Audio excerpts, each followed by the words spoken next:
अस्सलाम वालेकुम।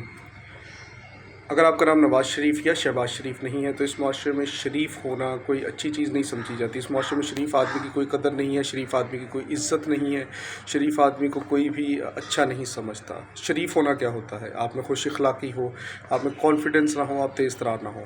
खुश अखलाक़ी होना तो बहुत ज़रूरी है, लेकिन जो दो बाकी चीज़ें हैं कि कॉन्फिडेंस ना होना और तेज़ तरार ना होना, उसे इस माशरे में कोई भी कबूल नहीं करता। और जब आपको कोई कहता है कि शरीफ आदमी है, मासूम आदमी है, तो वो आपकी तारीफ़ नहीं होती अमूमन, वो आपका मजाक उड़ाया जा रहा होता है। ज़्यादातर लोग हर बंदे के बारे में नहीं मैं कहूँगा, कई लोग कदरदान भी होते हैं, लेकिन ज़्यादातर लोग वही होते हैं जो मजाक उड़ा रहे होते हैं और उनके नज़दीक आप इस मुआशरे के तकाज़ों के काबिल नहीं हैं, आप इस मुआशरे से पीछे हैं। इसलिए आपका मजाक उड़ाया जा रहा होता है कि आप तेज़ तरार और कॉन्फिडेंट नहीं हैं। लिहाजा ख़ुद एतमादी यानी कि कॉन्फिडेंस और तेज़ तरार होना बहुत ज़रूरी है अगर इस मुआशरे में ज़िंदा रहना है।